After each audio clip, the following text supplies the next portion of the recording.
Clark has deflected. Boston got it back. Clark, long range. Yeah. In the tempo for Indiana. Clark fading away. Got the roll. Clark right to the rim. Clark stepped to the free throw line in overtime. Indiana Fever needed every single point they could get. Hines Allen. Nice feed. Mitchell for two. The game had been wild, violent, emotional. 11 points down in the third quarter, a 5-point deficit after 4 quarters, overtime with everything on. The line, and she stood there and made one. Through the lane. Boston over to Harris. Harris with the finish. 15 free throw attempts. 15 free throw makes 100% perfect. Clark fading away. Not a single miss in the biggest game Indiana had played since the Liberty matchup. 32 points, 10 assists, double-double in Indiana Fever 114, Chicago Sky 106. And then just no one home on the backside.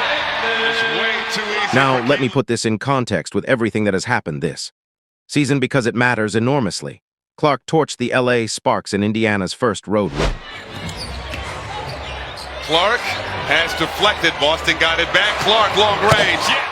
Dismantled the Seattle Storm for a double-double before Stephanie White pulled her off the floor on triple-double watch. Clark from just inside the logo. Came back from a back injury against Golden State and dropped a quarter so dominant ended the game early. Clark launches and hits.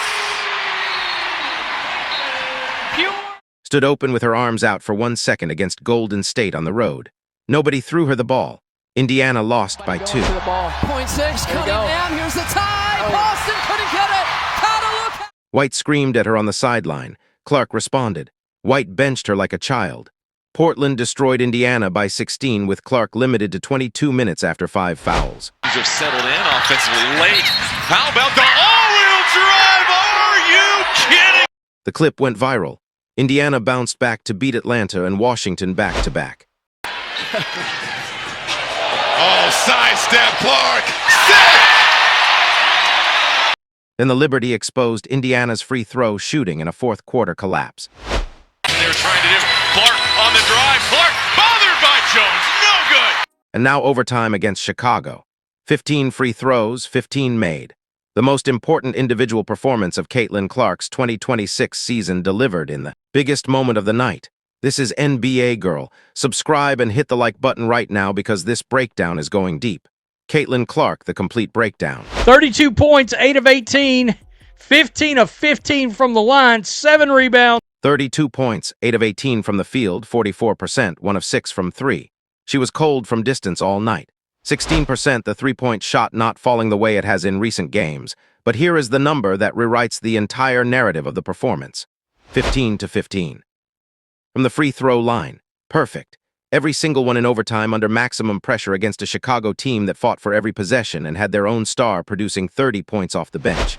This is what separates Clark from everyone else in this league right now. When the primary weapon is not available, when the three is not dropping, when the shooting is below her standard, she finds another way to score 32 points. She drew 9 fouls. She attacked the basket relentlessly. She scored 14 points in the paint, 7 of 12-point attempts went in 58%. She was driving, drawing contact, and converting at 100% from the line in a performance that generated 32 points despite making a single 3 all night. 10 assists, a great all-around game. The 10 assists continue a pattern that is now defining her entire 2026 season. She sees passes that do not exist yet, delivers them at speeds that defensive rotations cannot account for, and trusts her teammates in moments where a lesser player would take the shot themselves. Against Chicago's physical defensive scheme, she was finding cutters, hitting Boston in the post with feeds that put her in one-on-one situations against smaller defenders, and running the transition offense that gave Indiana fast break opportunities when Chicago's defense could not recover. She also picked up a technical foul, her competitive fire burning at its hottest in an overtime game where everything was on the line.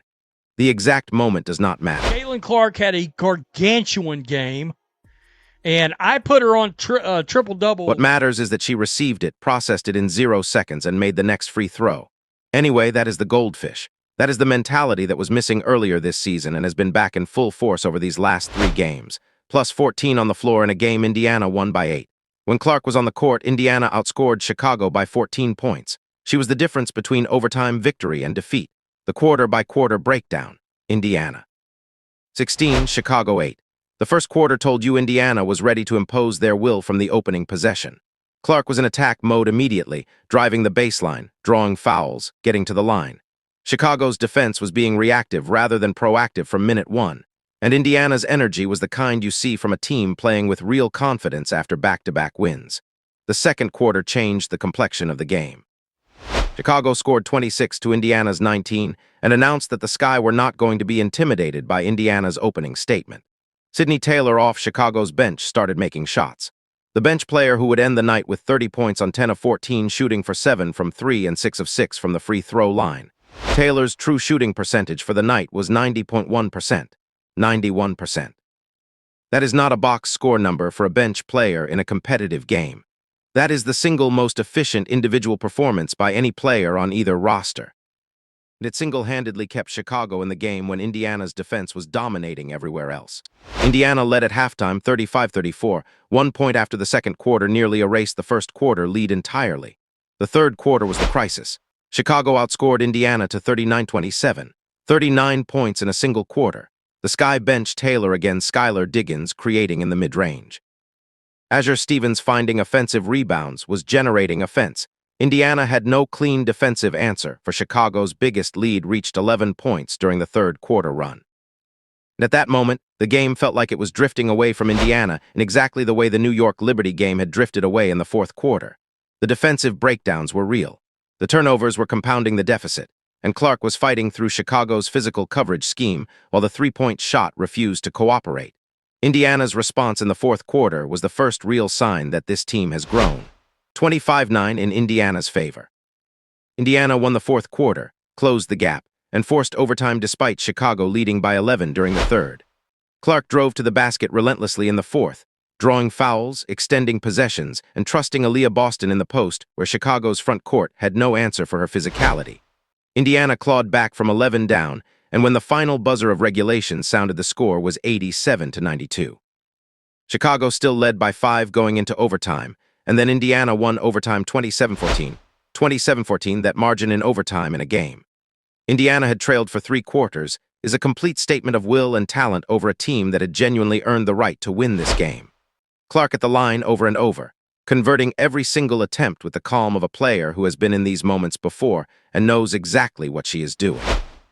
Boston dominating the offensive glass in overtime. Indiana's defense holding Chicago to 14 points in the extra period while the offense generated 27. The final score flatters neither team, but the truth is that Indiana's best players, Clark and Boston, were simply better than Chicago's best players when the game was most critical. Aaliyah Boston, the best game of her career. There were a couple of times tonight where Aaliyah Boston would show enough have you scratching. 34 points, 12 rebounds, double-double. 13 of 26 from the field, 50%. 2 of 5 from 3, 40%. 6 of 6 from the free throw line. Perfect. 7 offensive rebounds, 14 second chance. Points on 9 second chance attempts. Plus 9 on the floor, 14 second chance points. Boston grabbed 7 offensive rebounds and converted those possessions into 14 points. That means every offensive board she grabbed resulted in nearly 2 points of scoring. A conversion rate that defines what elite offensive rebounding looks like at the professional level. She was fighting for position inside, winning battles against Chicago's bigger front court players on every miss, and finishing the putbacks with a physicality that Chicago's defense could not match. That cannot be solved simultaneously with also accounting for Clark's playmaking and three-point shooting and driving game.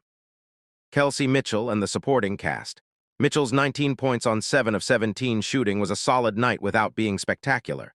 2 of 6 from 3, cold from distance, but 5 of 11 from the 2-point range with 8 pain points. 3 steals was the defensive highlight, and his ability to generate turnovers in Indiana's press situations gave them extra possessions that mattered in overtime. His -2 on the floor is the one reflection that the defensive matchups against Chicago's backcourt were not consistently won. Maisha Hines-Allen was plus 25 on the floor.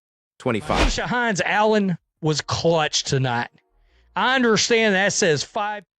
She scored only 5 points, but 9 rebounds, 3 assists, and a block gave Indiana everything they needed from a front court backup in a minute she played. The plus 25 differential is the highest single game plus-minus of any Indiana player on the night in it. Shows how different the team looks when Hins Allen is bringing defensive energy and rebounding without needing to be a primary offensive option. Hull, 32 minutes, 11 points, 3. Lexi Hull grabbed 8 rebounds, 7 of them offensive, while scoring 11 points. 7 offensive rebounds from a wing player is the kind of hustle performance that changes the second chance equation fundamentally. Indiana's 19 second chance points as a team were built on Hull and Boston, both attacking the offensive glass relentlessly, and every one of those extra possessions contributed directly to the overtime margin. Raven Johnson hit a 3 in her limited minutes and recorded 2 steals. A clean, efficient cameo that gave Indiana defensive disruption off the bench precisely when they needed it. The bigger picture, what Indiana is becoming. Indiana Fever 8-5 3-game winning streak. The record does not fully capture what this team is building right now. 32-point Clark performance built entirely on free throws and 2-point scoring, not the 3-point shooting that defines her best. Combined with a 34-point Boston performance that included 7 offensive boards and 14 second chance points, represents a version of Indiana that teams cannot prepare for because there is no scheme that stops both simultaneously. The turnovers 18 as a team are still the problem that refuses to go away. Chicago converted those 18 Indiana turnovers into 20 points, and in a game decided by 8 points, the turnovers were the entire margin of tension. Clark had 5 herself, and that number has to come down if Indiana wants to beat teams with Liberty-level defensive pressure without needing overtime. But Clark's 15 of 15 from the free throw line in a pressure overtime situation is the answer to the one criticism that has defined her early 2026 season. The criticism that she disappears in clutch moments. The criticism that her team cannot close games, the criticism that the coaching situation around her is limiting what she can produce when it matters most. Last night in overtime, she stepped to the line 15 times and made every single one. That is not a player limited by her environment. That is a player who is one of the most clutch free throw shooters in the history of this league, performing at her absolute best when the game was on the line. 8-5, 3 straight wins. Caitlin Clark perfect from the free throw line. Aaliyah Boston with 34 points and 12 rebounds. The Connecticut Sun are next in Indiana are 85% favorites. The momentum is real. The talent is undeniable. And the best player on this roster just reminded the entire WNBA what happens when you let the game come to her in overtime. Every single free throw went.